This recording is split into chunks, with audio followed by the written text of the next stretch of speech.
Welcome back to Press Review In Depth, where today we'll look at the relevance of the captured family members of self-declared Caliph Abu Bakr al-Baghdadi and at US strategy against the so-called Islamic State.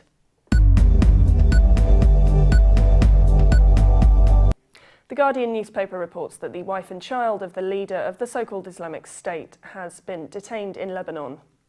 The paper says the Lebanese army have detained a wife and child of Abu Bakr al-Baghdadi, the leader of ISIS, as they crossed from Syria, security officials said. The paper added the officials declined to reveal the name or nationality of the woman, whom they described as one of his wives. The paper adds a senior Lebanese security official said Baghdadi's wife had been travelling with one of their daughters, contradicting earlier reports that it was his son. DNA tests were conducted to verify it was Baghdadi's child, according to the official. The paper also says Lebanon has waged a crackdown on ISIS sympathisers. In recent months, they have arrested several Islamic militants suspected of staging attacks. And the paper adds the arrest is a blow to Baghdadi and could be used as a bargaining chip against his group. And elsewhere, the Jerusalem Post features an article by Yaakov Lapin saying US strategy on ISIS has suffered a series of weaknesses.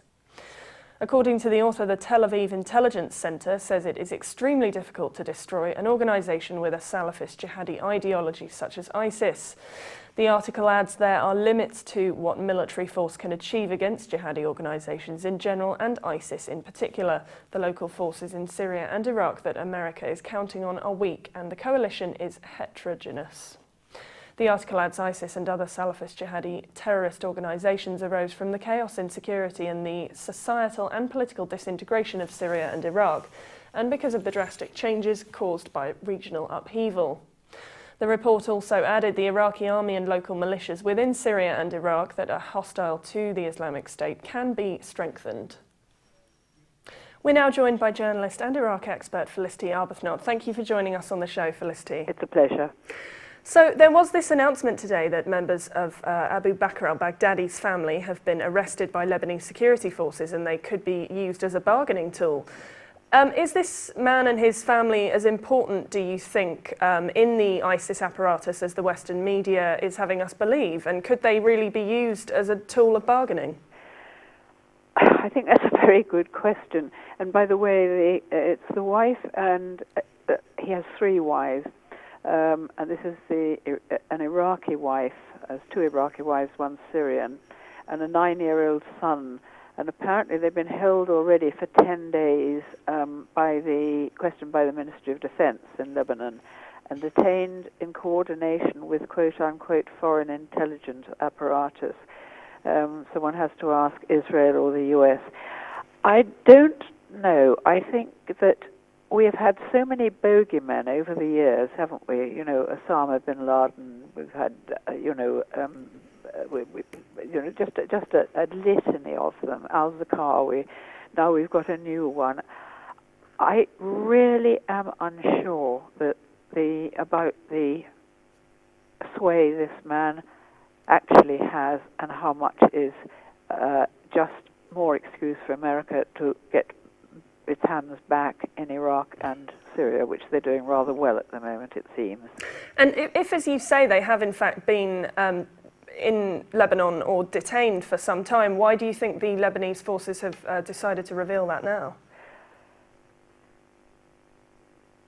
I think possibly there may be pressures going on that we actually can't even guess.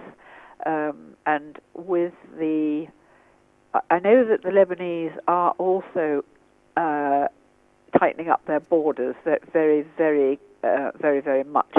They may feel a threat. There may be. I just think the key is this thing with foreign intelligence, and of course Israel is now saying, and one's tempted to be cynical because Israel is always the victim, you know. Although they've got the 5th largest nuclear arsenal on Earth, and they're being sent another 3,000 missiles by the US, you know, any day now. They're saying, you know, we're under threat, we're under threat, we're under threat. You know, I don't think so. So is there something going on there that we're missing? That's what I think.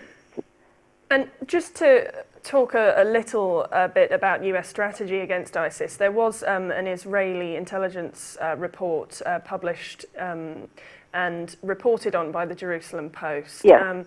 And it has been almost universally agreed that ISIS and other groups can't be destroyed by air power alone. So what tactics remain for the US?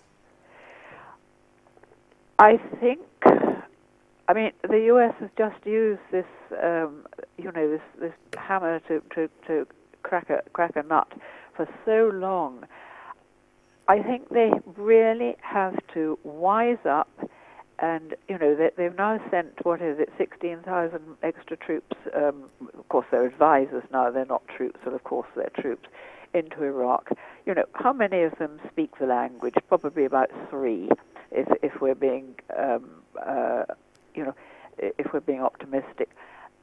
I think that they really have to work with the region, work with the huge complexity that's been created since 2003, of course, and let the people sort it out themselves. Yes, the US can help in some way. I'm sure they do have some intelligence and so on, those who speak Arabic. But going in, bombing. If you look at Syria, they've bombed 16 oil refineries, 2 airfields, grain mills, grain stores, grain silos.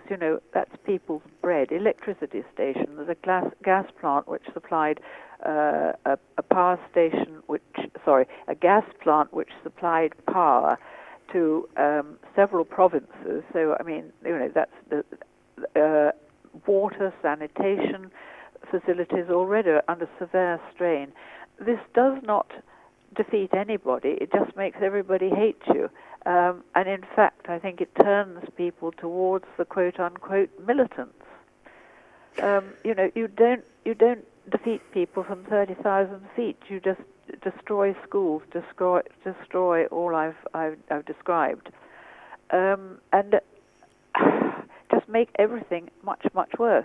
And there are the US and everyone has acknowledged different groups on the ground. There's the Al-Nusra Front, not just ISIS. How much does combating them feature in America's strategy?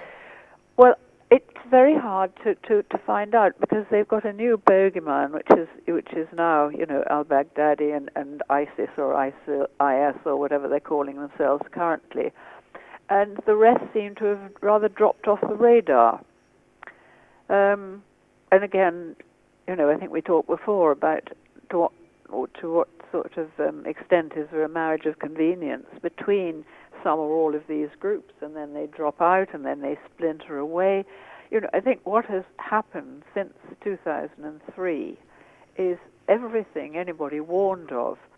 And again, going back to leaving Iraq, as soon as the Americans and the British came in, they left all the borders wide open, and that is the key to absolutely everything. I mean, Saddam, whatever and about Saddam, he wouldn't have allowed that into.